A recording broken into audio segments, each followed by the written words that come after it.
भाई अमौन के हुको भाई बाप है बेटा है लइकवा का कपड़ा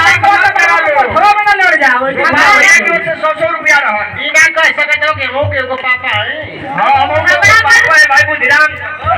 बनावत है ये लोग। अच्छा तो तनी समझा दा नहीं तो हमें हरो मना करे तो के नाम मिलियो हरे लिया तो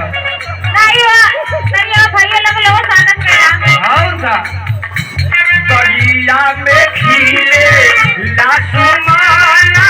हो भवाना वाके भाग जागला हो मोरे ललना गोदिया में जाना मेला वाना हो भवाना वाके भाग जागला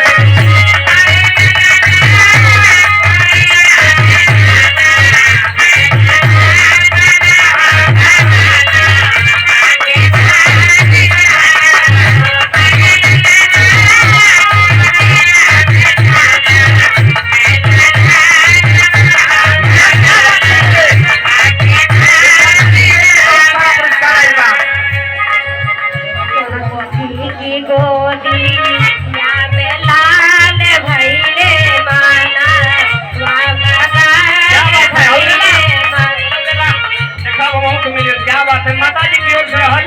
नमस्ते प्रणाम सबको नमस्ते प्रणाम हाँ अब दादा आइयो हाँ दादा कहीं ना छुट्टा करावत होया 1000 नोट होई अरे परिवार अरे अच्छा अच्छा की गोदी या मेलान भइले माना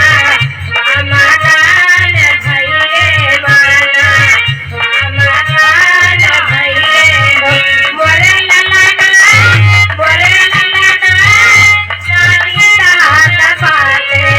तोर खजाना मारे भवाना वाके